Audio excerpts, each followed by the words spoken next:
Hey everybody, this is Jim at SP500chart.com. It is Sunday afternoon, about 2 o'clock on the 8th of July, 2012, and I've had a little time to look at the chart for the S&P, and we're going to take a look at that in just a second with our video for Friday, and we're going to look at the entire week. Before we do so, I just need to remind you that the website and the video are for educational purposes only. Nothing stated at either the site or the video is intended to be used as investment advice. Look, I can draw lines on charts, but you have to draw your own conclusions from your own research, and you need to make investment decisions that are suitable for your personal financial situation. I'm not a licensed financial professional. I'm just a guy that draws lines on charts. So let's take a look. Let's start out here looking at a 30-minute chart. I just want to show you, if you haven't been paying attention to the videos, I just want to show you that we still are looking at this pattern as a rough, but not perfect, inverted head and shoulders pattern that should get the markets up to roughly 1390. So when we have a day like we had on Friday, frankly, it just doesn't really give me that much concern. We would have to get underneath this orange line right here for me to say, uh-oh, what's going on here? Because I think we're going to make this target. And until we don't, I'm going to stick with what the chart says. And the chart says we should have a reasonable expectation. I mean, not just a reasonable expectation. When I mean that, I don't mean like there's a chance. I mean, there is a very good chance that the S&P hits at least the low 1390s.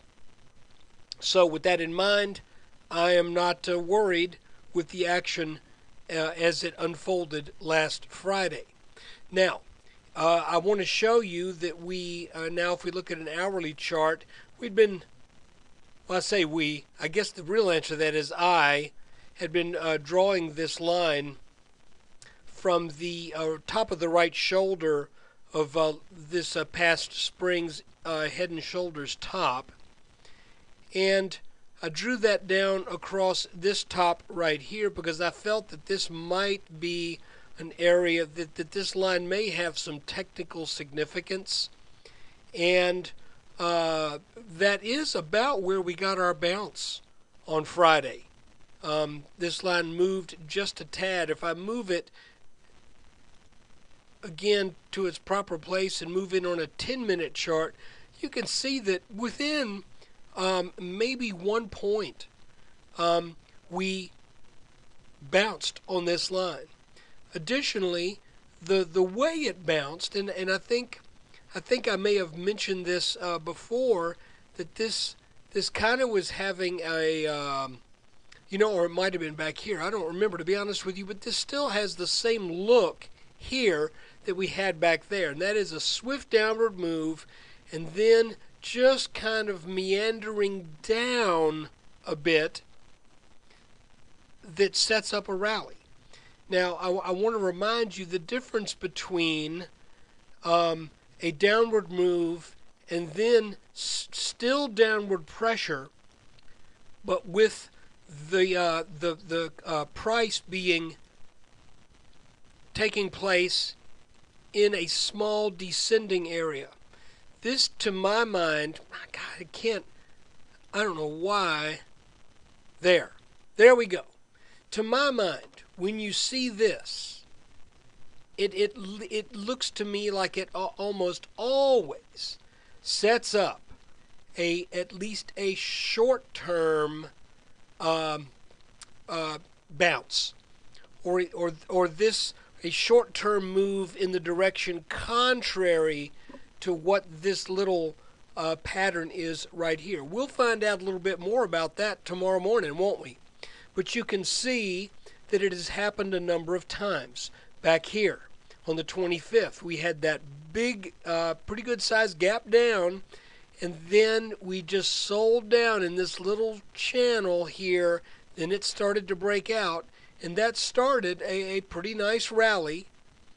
Then we fell down again, and what did we do? We started to sell down kind of in that descending pattern. Then we had a nice rally. Now what's the other thing that can happen? Well, you can have a sell-off, and then you can have a slight rally that rises. That would be a bear flag. So, to my eye, this looks like this may be a setup for some strength to start the week off. If it's not, no big deal. I believe we will have support down here about, albeit 26, 27 points lower than where the market is now.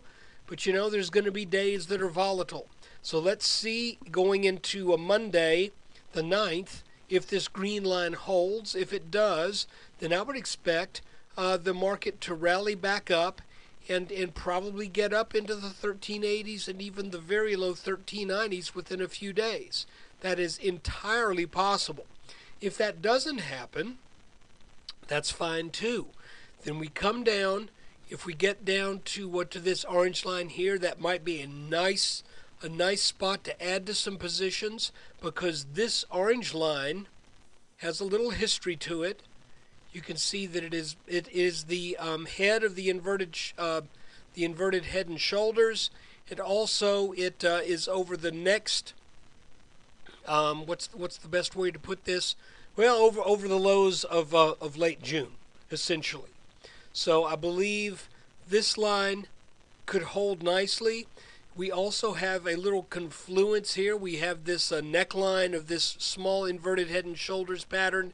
We roughly have the neckline, depending upon where we're now drawing it, because this pattern isn't perfect, talking about this larger inverted head and shoulders pattern. So it sort of looks to me like the S&P is kind of in no man's land, a little bit in the middle of its range, because I believe the range is now the high 1380s, low 1390s, and around 1325 to 1330. If this line breaks down here, then we need to reevaluate as to whether or not this whole thing, since the middle of May, is a large bear flag. And if we back off on it, you can see how that could be an interpretation. Here we have the top sell-off and then coming back, and then will this touch off another sell-off? All I'm basing my expectations on right now are the head and shoulders pattern. I'm looking at that, and I'm saying this should produce that 1390-ish move. The fact that we're over this green line is also a good thing. If we bounce hard on this green line, then I think we go to the high 1380s, 1390s within a week or so. If we do not bounce here and we break this, then I would look for support a bit lower down here on this orange line. And of course, if that breaks, then we start looking at some other areas too. But right now, this pattern should be the driving influence in the markets. If you look at this and you kind of see where the term I might want to use here really isn't perhaps the best term, but that's not going to keep me away from it. If you look at, let's call the center of gravity of this pattern, you can see that there's been a lot of churn in this area that I'm highlighting right here. Okay? A lot of churn between roughly 1310 and 1335, maybe a little lower than 1310. I think we got down to 1305 maybe a couple times, or a little about that. But this area right here has been kind of exerting its influence on the markets, and that influence has been, when it hits this area, it has a tendency to churn around. And you can see that when it churned this time, it served, this pattern served as a continuation pattern, because we were descending coming into this churn, then we descended coming out of it. Then when we ascended off this bottom here at 1260, where was it? 1268, something like that. This time we churned, and that again served as a continuation. Then we came back to this area, only it didn't serve as a continuation that time. It served as a reversal. And now I would expect, rather than getting into this area deeply and finding a reversal there again, I'm expecting that this area should produce a bounce before we get very deeply into it. So that would probably, that's why I'm saying I think maybe the 1330s, possibly high 1328s, if the market continues to sell off. I'm not panicking here. I still think eventually we get up to that high 1380s, 1390s, at which point we begin to evaluate to see if the S&P will have the strength. If that day comes, will the S&P have the strength to overcome this neckline from the Head and Shoulders top?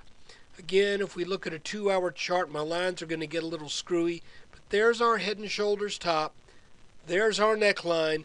Typically, a neckline of a Head and Shoulders top or a inverted Head and Shoulders bottom works as strong resistance, or if it's a bottom, strong support. So let's just kind of see what happens. Last week was a little funky, and the reason is we had that short day in the middle of the week. I did after we had our big gap up on the hold on a second here. Let me get into this. Okay, after we had our big gap up on the 29th, we entered what appeared to be a little channel that was of less aggressive pitch than what we had been in before. So I think the one good thing that happened last week is in terms of technical analysis, to begin with, we saw that this channel right here, that once we got back into it, that it served as support and resistance starting the week off, but then we formed a little Head and Shoulders top, and we identified the neckline. Unfortunately, we identified it just in time for the market to gap underneath that neckline. So that was a good call in the sense that we saw this pattern, but it didn't do anybody a whole bunch of good, because by the time the pattern broke, it basically broke overnight. So right now, if we get a back test of this neckline, that could very well be that final thrust up into the high 1380s, 1390s.